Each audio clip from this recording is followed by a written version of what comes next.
जिस उपदेश से राम जी को राजकुमार भगवान राम बने, वो उपदेश आप सुन रहे हैं। कितना ऊंचा ग्रंथ है। इसको वाल्मीकि रामायण भी बोलते, योग वशिष्ठ महारामायण भी बोलते। राम तीर्थ ने इसी का बार बार अध्ययन किया था। ये आप भी शांत हो जाएंगे परमात्मा में, और दूसरों को भी शांति देने की क्षमता देने वाला ये सदग्रंथ है। इसको वेदांत का सिद्धांत ग्रंथ बोलते हैं। दूसरे होते प्रक्रिया ग्रंथ। ये करके फिर कब वो आचार्य बनो तब समझो। ये तो थोड़ा पढ़ो और फिर वही सिद्धांत की बात। तो बार बार योग वशिष्ठ महारामायण विचारने योग। ओम श्री सद्गुरु परमात्मा ने नमः। श्री वशिष्ठ जी बोले, हे रामचंद्र जी, इस जीव को चित्त ने ही दीन किया है। जो जो चित्त बढ़ता जाता है त्यों त्यों इसको दुख होता है, और जिसका चित्त क्षीण हुआ है उसका कल्याण हुआ है। जब आत्मभाव अनात्मा में दृढ़ होता है और भोगों की तृष्णा होती है, तब चित्त बड़ा हो जाता है और आत्मपद से दूर पड़ता है। जैसे बड़े मेघ के आवरण से सूर्य नहीं भासता, तैसे ही अनात्म अभिमान से आत्मा नहीं भासता। जब भोगों की तृष्णा निवृत्त हो जाती है, तब चित्त क्षीण हो जाता है। जैसे वसंत ऋतु के गए से पत्र कृश हो जाते हैं, तैसे ही भोग वासना के अभाव से चित्त कृश हो जाता है। हे रामचंद्र जी, चित्त रूपी सर्प, दुर्वासना रूपी दुर्गंध, मोह रूपी वायु और शरीर में दृढ़ आस्था रूपी मृत्तिका स्थान से बड़ा हो जाता है, और उन पदार्थों से जब बड़ा हुआ तब मोह रूपी विष से जीव को मारता है। हे रामचंद्र जी, ऐसे दुष्ट रूपी सर्प को जब मारे तब कल्याण हो। देह में जो आत्म अभिमान हो गया है, भोगों की तृष्णा फुरती है और मोह रूपी विष चढ़ गया है, इससे यदि विचार रूपी गरुड़ मंत्र का चिंतन करता रहे तो विष उतर जावे। इसके सिवाय और उपाय विष उतरने का कोई नहीं। ओम श्री सद्गुरु परमात्मा ने नमः। वशिष्ठ जी बोले, हे राम जी, अहंता आदि जो जगत भासित होता है वह मिथ्या भ्रम से उदय हुआ है। इसको त्याग कर अपने अनुभव स्वरूप में स्थित हो। इस मिथ्या जगत में आस्था करना मूर्खता है। जो ज्ञानवान है उसको जगत अभाव है। हे राम, जैसे किसी पुरुष को ताप चढ़ता है तो उसका हृदय जलता है और तृष्णा बहुत होती है, पर जिसका ताप नष्ट हो गया है उसका हृदय शीतल होता है और जल की तृष्णा भी नहीं होती। वैसे ही जिस पुरुष को अज्ञान रूपी ताप चढ़ा हुआ है उसका हृदय जलता है और भोग रूपी जल की तृष्णा बहुत होती है, पर जिसके हृदय का अज्ञान रूपी ताप मिट गया है उसका हृदय शीतल होता है और भोग रूपी जल की तृष्णा मिट जाती है।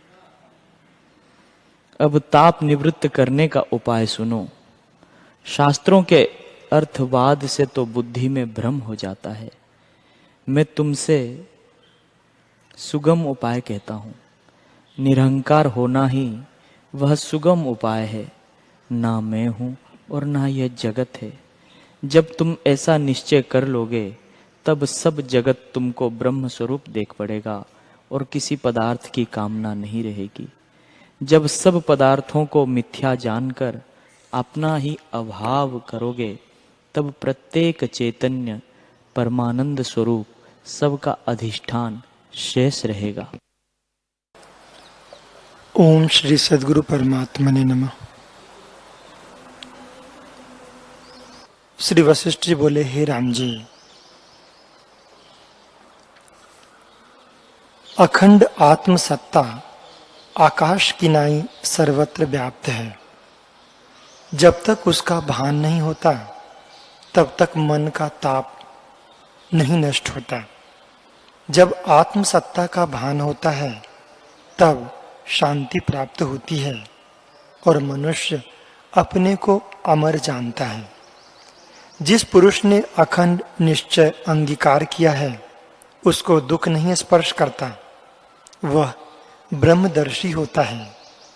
और जिसको ब्रह्म सत्ता का निश्चय नहीं हुआ उसको मन के ताप नहीं छोड़ते। वह स्वरूप के प्रमाद से अपने को मरता जानता है, पर महाप्रलय रूप आत्मा में सब शब्दों का अभाव है।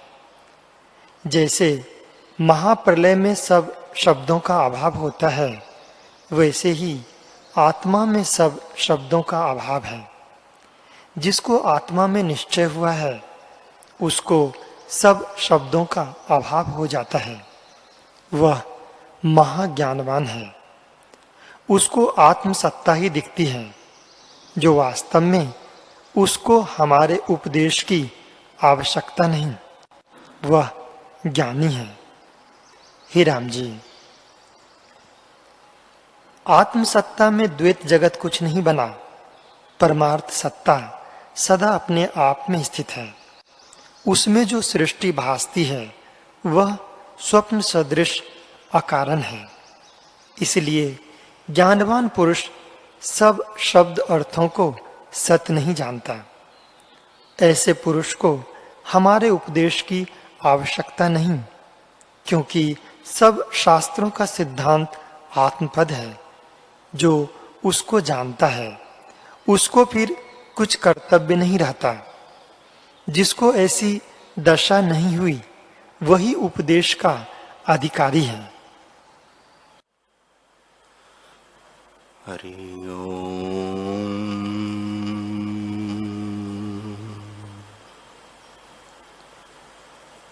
हरि ओम।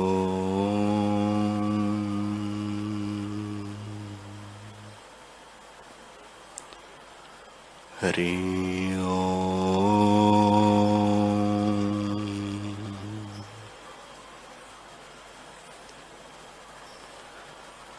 गुरुर्ब्रह्मा गुरुर्विष्णु गुरुर्देवो महेश्वरः गुरुर्साक्षात् परब्रह्म तस्मै श्री गुरवे नमः। श्री योग वासिष्ठ महारामायण निर्वाण प्रकरण सर्ग 272। राम जी ने पूछा है, भगवान, जब महाप्रलय होता है तब जगत सूक्ष्म रूप होकर स्थित होता है और उसी से फिर प्रवृत्ति होती है। वशिष्ठ जी बोले, हे निष्पाप रामचंद्र जी, महाप्रलय में जो तुमने सृष्टि का अनुभव किया वह कैसे होती है? राम जी बोले, हे भगवान, ज्ञप्ति रूप सत्ता ही वहां स्थित होती है और तुम जैसों ने अनुभव भी किया है कि वह चिदाकाश रूप है। सत्य और असत्य शब्द से नहीं कहा जाता। वशिष्ठ जी बोले, हे महाबाहु, जो ऐसे हुआ तो भी जगत तो ज्ञप्ति रूप हुआ, इसलिए वह जन्म मरण से रहित शुद्ध ज्ञान रूप है। राम जी ने पूछा है, भगवान, तुम कहते हो कि जगत उत्पन्न नहीं हुआ, भ्रम मात्र है, तो वह भ्रम कहां से आया? श्री वशिष्ठ जी बोले, हे रामचंद्र जी, यह जगत चित्त के फुरने से भासित होता है। जैसे जैसे चित्त फुरता है वैसे ही वैसे यह भी भासित होता है। इसका और कोई कारण नहीं है। राम जी ने पूछा है, भगवान, जो यह चित्त के फुरने से दिखता है तो यह परस्पर विरुद्ध कैसे दिखता है कि अग्नि को जल नष्ट करता है और जल को अग्नि नष्ट करती है? वशिष्ठ जी बोले, हे राघव, जो दृष्टा पुरुष है वह दृश्य भाव को नहीं प्राप्त होता और ऐसी कुछ वस्तु नहीं भान रूप आत्मा ही चैतन्य घन सर्वरूप होकर भासित होता है। राम जी ने पूछा, है भगवान, चिन्मात्र तत्व आदि अंत से रहित है और जब वह जगत को चिताता है तब होता है, पर तो भी वह कुछ हुआ नहीं। जगत रूप चैत्य को असंभव कैसे कही है? वशिष्ठ जी बोले, हे राघव, इसका कारण कोई नहीं, इससे चैतन्य असंभव है। चैतन्य सदा मुक्त और अवाच्य पद है।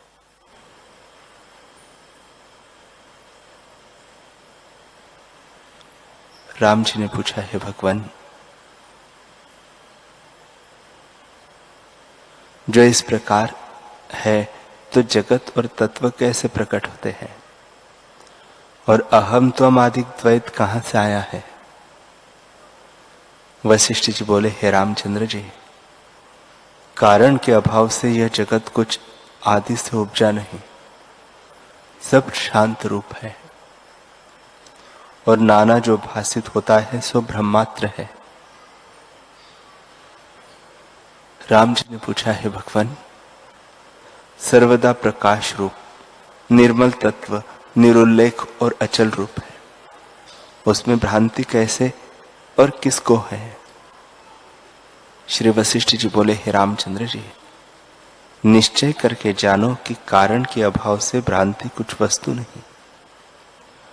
अहम त्वम आदि सब एक अनामय सत्ता स्थित है। राम जी ने पूछा, हे भगवान, मुझे भ्रम हो रहा है, इससे इस विषय में और अधिक प्रश्न करना नहीं जानता और अत्यंत प्रवृत्त भी नहीं, तो अब क्या पूछूं? वशिष्ठ जी बोले, हे रामचंद्र जी, यह प्रश्न करो कि कारण बिना जगत कैसे उत्पन्न हुआ। जब विचार करके कारण का अभाव जानोगे तब परम स्वभाव अशब्द पद में विश्रांति पाओगे। राम जी ने पूछा, हे भगवान, मैं यह जानता हूं कि कारण के अभाव से जगत कुछ उपजा नहीं, परंतु चैत्य का फुरना, भ्रम कैसे हुआ? वशिष्ठ जी बोले, हे रामचंद्र जी, कारण के अभाव से सर्वत्र शांति रूप है, भ्रम भी कुछ दूसरी वस्तु नहीं। जब तक आत्मपद में अभ्यास नहीं होता तब तक भ्रम भासित होता है और शांति नहीं होती, पर जब अभ्यास करके केवल तत्व में विश्रांति पाओगे तब भ्रम मिट जाएगा। राम जी ने पूछा, हे भगवान, अभ्यास और अनअभ्यास कैसे होता है और एक अद्वैत में अभ्यास अनअभ्यास की भ्रांति कैसे होती है? वशिष्ठ जी बोले, हे रामचंद्र जी, अनंत तत्व में शांति भी कुछ वस्तु नहीं और जो आभास शांति दिखती है वह महाचिद्घन अविनाशी रूप है। राम जी ने पूछा, हे ब्राह्मण, उपदेश और उपदेश के अधिकारी, ये जो भिन्न भिन्न शब्द है वे सर्वात्मा में कैसे भासित होते हैं? श्री वशिष्ठ जी बोले, हे रामचंद्र जी, उपदेश और उपदेश के योग्य ये शब्द भी ब्रह्म में कल्पित है। शुद्ध बोध में बंधन और मोक्ष दोनों का अभाव है। राम जी ने पूछा, हे भगवान, जो आदि में कुछ उत्पन्न नहीं हुआ तो देश, काल, क्रिया और द्रव्य के भेद कैसे दिखते हैं? वशिष्ठ जी बोले, हे रामचंद्र जी, देश, काल, क्रिया और द्रव्य के जो भेद है सो संवेदन दृश्य में है और अज्ञान मात्र भासित होते हैं, अज्ञान मात्र से कुछ भिन्न नहीं। राम जी ने पूछा, हे भगवान,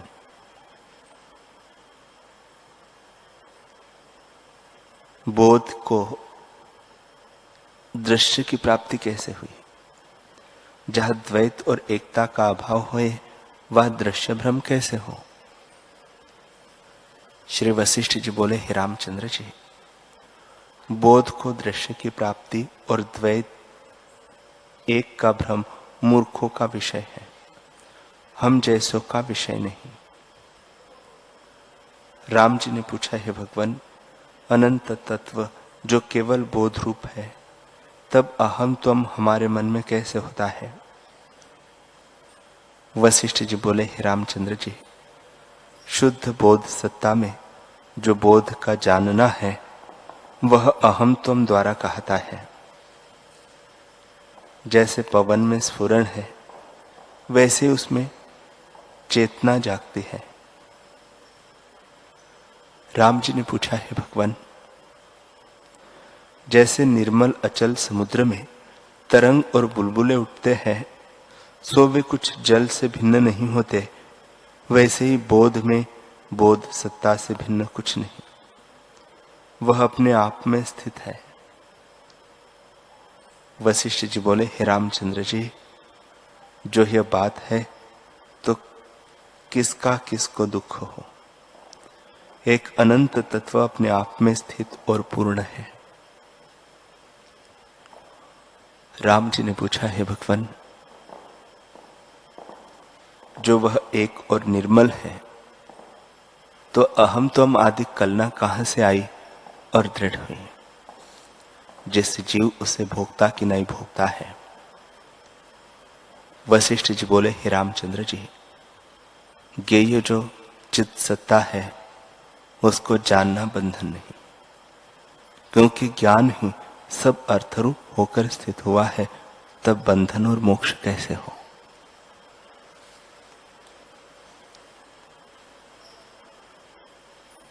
राम जी ने पूछा, हे भगवान, ज्ञप्ति बाह्य अर्थों को देखती है। जैसे आकाश में नीलता और स्वप्न में पदार्थ असत्य रूप होकर भी सत्य प्रतीत होते हैं, वैसे ये बाह्य अर्थ भी असत्य ही सत्य से लगते हैं। वशिष्ठ जी बोले, हे राघव, कारण से रहित जो बाह्य अर्थ भासित होते हैं सो भ्रम मात्र है, भिन्न कुछ नहीं।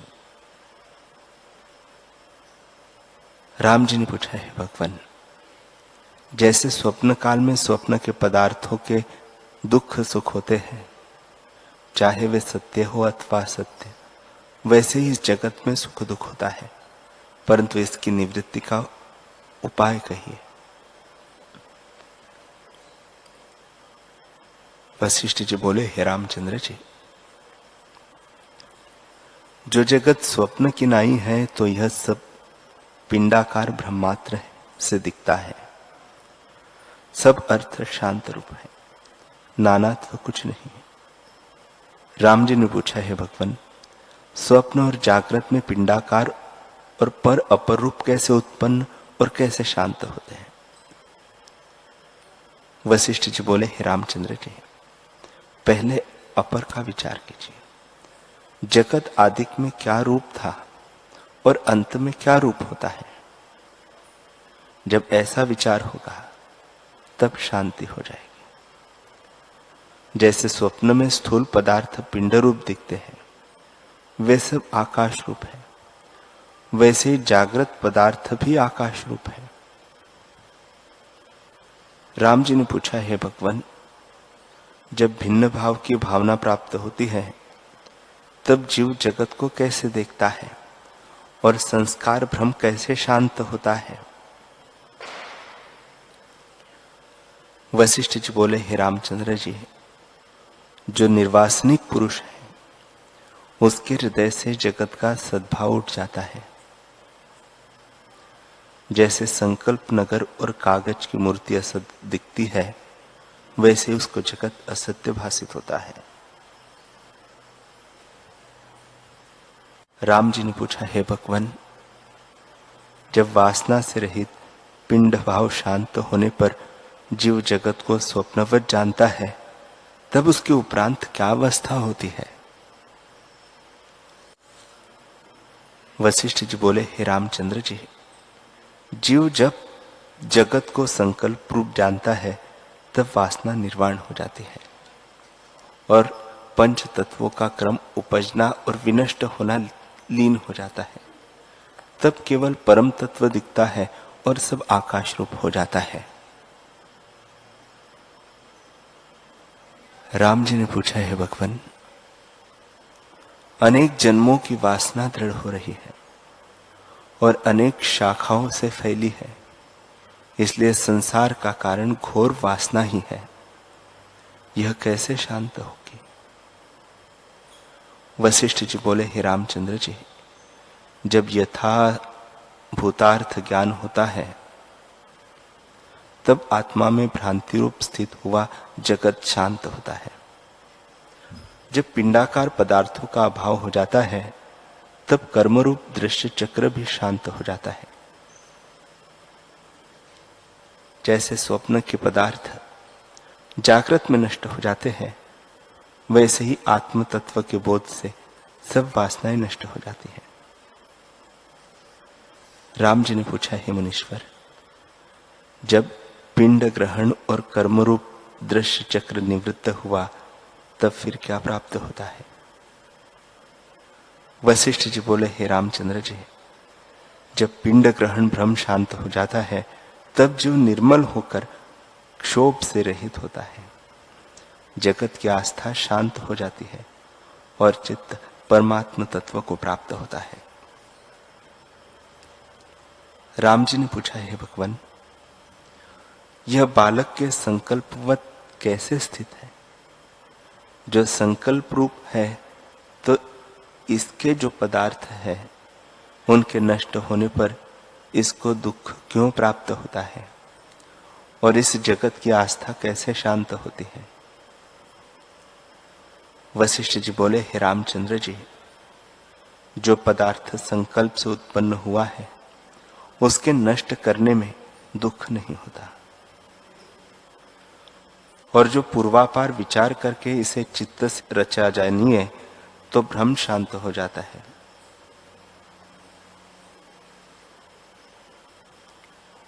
राम जी ने पूछा, है भगवान, चित्त कैसा है और उससे संसार को कैसे रचा जानिए? श्री वशिष्ठ जी बोले, हे रामचंद्र जी, चित्त सत्ता जो चैतन्य मुख जगती है उसी को संकल्प रूप चित्त कहते हैं। उससे रहित सत के विचारने से वासना शांत हो जाती है। राम जी बोले, हे ब्राह्मण, चैत्य से रहित चित्त कैसे होता है और चित्त से उदय हुआ जगत निर्वाण कैसे होता है?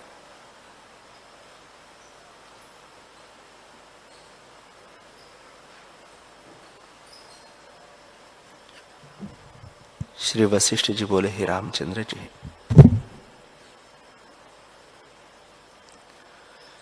चित्त कुछ उत्पन्न नहीं हुआ, अन होता ही द्वैत भासित होता है, कुछ है नहीं। राम जी बोले, हे भगवान, जगत तो प्रत्यक्ष दिखता है, जो उपजा ही नहीं तो इसका अनुभव कैसे होता है? वशिष्ठ जी बोले, हे राघव, अज्ञानी को जो जगत दिखता है वह सत्य नहीं है, और ज्ञानवान को जो दिखता है वह अनिर्वचनीय सत्ता अद्वैत रूप है। राम जी ने पूछा, हे भगवान, अज्ञानी को तीनों जगत कैसे दिखते हैं और ज्ञानवान को कैसे दिखते हैं, जो कहे नहीं जा सकते? वशिष्ठ जी बोले, हे राघव, अज्ञानी को द्वैत सघन दृढ़ भासित होता है और ज्ञानवान को सघन द्वैत नहीं भासित होता, क्योंकि आदि में जो उपजा नहीं, अद्वैत आत्म तत्व अवाच्य पद है। राम जी ने पूछा, हे भगवान, जो आदि में उपजा नहीं तो अनुभव भी न हो, पर यह तो प्रत्यक्ष अनुभव होता है, इसे असत्य कैसे कहिए? वशिष्ठ जी बोले, हे रामचंद्र जी, असत्य ही सत्य की नाई होकर भासित होता है, इसी से कारण रहित भासित होता है। जैसे स्वप्न के पदार्थ का अनुभव होता है परंतु वास्तव में कुछ नहीं, वैसे यह असत्य ही अनुभव होता है। राम जी बोले, हे भगवान, स्वप्न में संकल्प से जो दृश्य का अनुभव होता है वह जागृत के संस्कारों से होता है और कुछ नहीं है।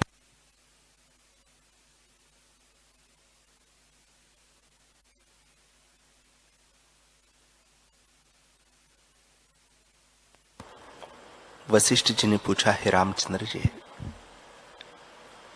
स्वप्न और संकल्प संस्कार से होता है, सो वह जागृत के संस्कार से कैसे होता है? वही रूप है अथवा जागृत से अन्य है? राम जी बोले, हे भगवान, स्वप्न के पदार्थ और मनोराज्य जागृत के संस्कार रूप भ्रम से जागृत की नहीं भाषित होते हैं। वशिष्ठ जी ने कहा, हे राम, जो स्वप्न में जागृत संस्कार से जगत जागृत की नहीं भाषित होता है, जैसे स्वप्न में किसी का घर लूट गया अथवा जल के प्रवाह में बह गया, तो जागृत में तो कुछ नहीं हुआ, क्योंकि प्रातः काल उठकर देखता है तब ज्यों का त्यों दिखता है। ऐसे ही संसार भी कुछ न हुआ, सब संकल्प मात्र जानना। राम जी बोले, हे भगवान, अब मैंने जाना कि यह सब ब्रह्म ही है, न कोई देह है, न जागृत है, न उदय है और न अस्त है। सर्वदा सब प्रकार वही ब्रह्म सत्ता अपने आप में स्थित है। उससे भिन्न जो कुछ भाषित होता है सो ब्रह्मात्र है, और ब्रह्म भी कुछ वस्तु नहीं, सब चिदाकाश ब्रह्म रूप है। वशिष्ठ जी बोले, हे रामचंद्र जी,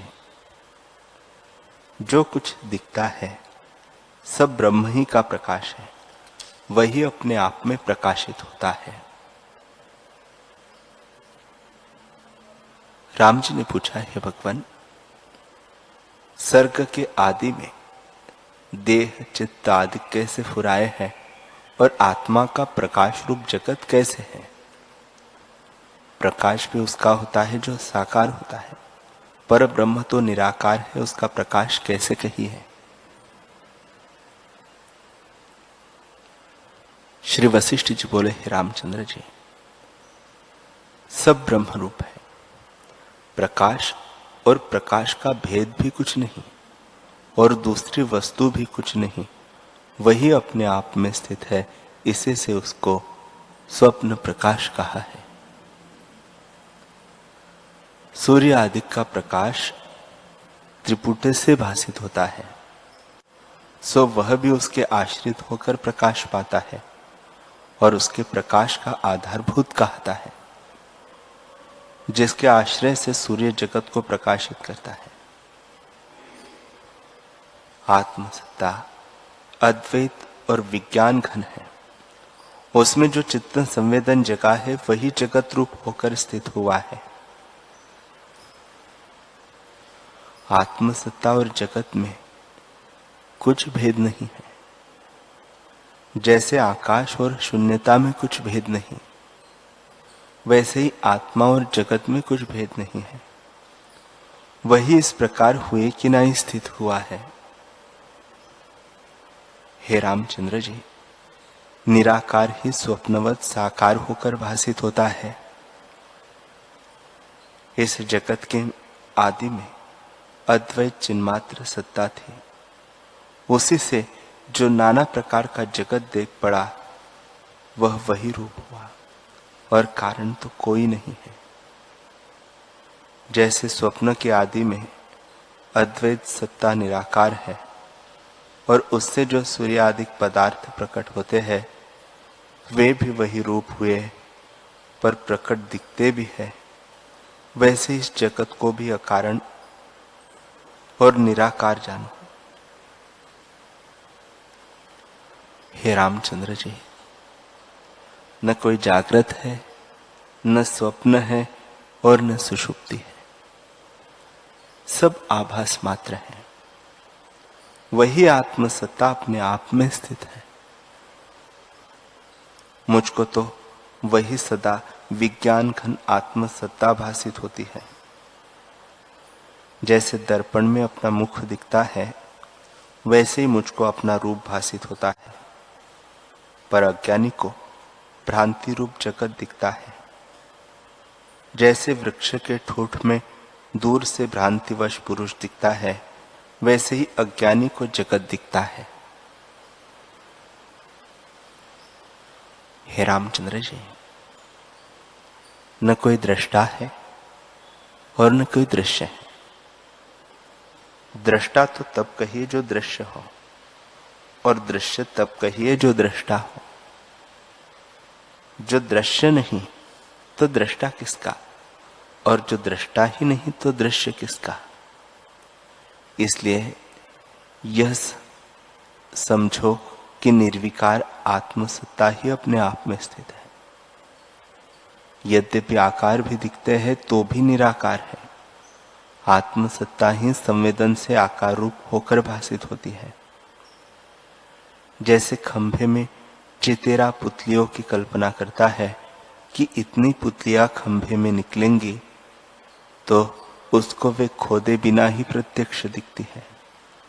वैसे ही खोदे बिना ही ब्रह्म रूपी खंभे में मन रूपी चितेरा ये पुतलियां देखता है। अतएव हुआ कुछ नहीं। हे राम, इन मेरे वचनों को तुम स्वप्न और संकल्प दृष्टांत से देखो कि अनुभव रूप ही आकार भासित होता है, अनुभव से भिन्न नहीं। इस मेरे वचन रूपी उपदेश को हृदय में धारण करो और अज्ञानियों के वचनों को त्याग दो।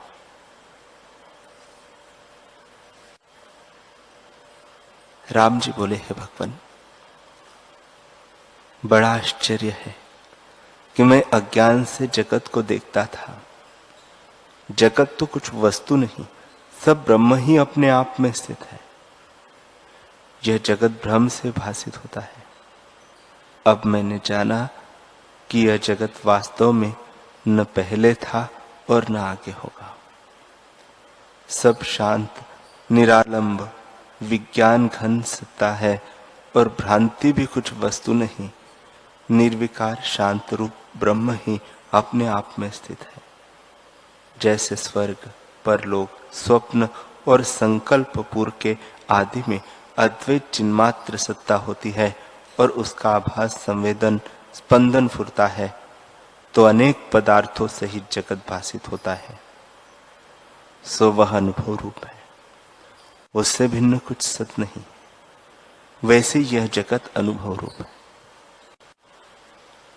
हे प्रभु, अब मैंने तुम्हारी कृपा से ऐसे निश्चय किया है कि जगत अविचार सिद्ध है।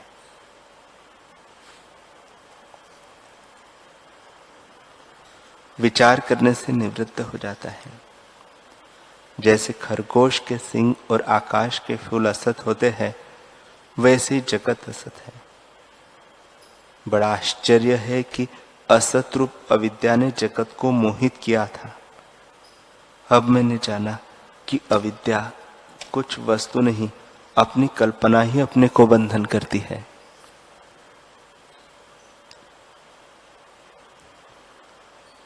जैसे अपनी परछाई में बालक भूत की कल्पना करता है और आप ही डरता है, वैसे ही अपनी कल्पना ही अविद्या रूप भासित होती है। पर जब तक विचार नहीं देखता या विचार नहीं होता, तभी तक भासित होती है। विचार करने से उसका अत्यंत अभाव हो जाता है। जैसे रस्सी में सर्प दिखता है और रस्सी के ज्ञान से सर्प का अत्यंत अभाव हो जाता है। जैसे किसी स्थान में भ्रम से मनुष्य भासित होता है, वैसे ही आत्मा में भ्रम से अविद्या रूप जगत भासित होता है। जैसे आकाश के फूल और खरगोश के सींग कुछ वस्तु नहीं, वैसे ही अविद्या भी कुछ वस्तु नहीं। जैसे स्वप्न में बंध्या का पुत्र दिखे तो भी भ्रम मात्र है, और स्वप्न में अपने मरने का अनुभव हो वह भी ब्रह्म मात्र है। वैसे ही अविद्या रूप जगत दिखता है तो भी असत्य है, प्रमाण रूप नहीं। प्रमाण उसे कहते हैं जो यथार्थ ज्ञान का साधक हो, पर यह जो प्रत्यक्ष प्रमाण यथार्थ नहीं, क्योंकि वस्तुरूप आत्मा है, वह ज्यों का त्यों नहीं दिखता। सीपी में रुपए के समान उल्टा भासित होता है। यह प्रत्यक्ष अनुभव भी होता है तो भी असत रूप है, इसे प्रमाण रूप क्यों कर जाने। हे भगवान, यह जगत और कुछ वस्तु नहीं, केवल कल्पना मात्र है। जैसे जैसे आत्मा में संकल्प दृढ़ होता है, वैसे ही वैसे जगत भासित होता है।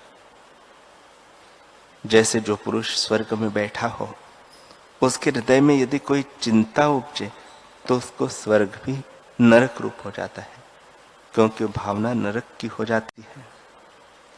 हे भगवान, जगत केवल वासना मात्र है।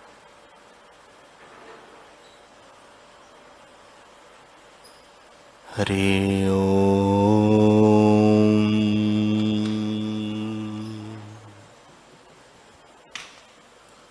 हरि ओम।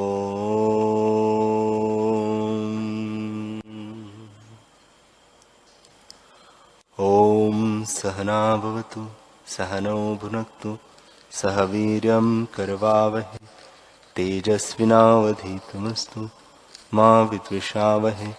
ओम शांति शांति शांति।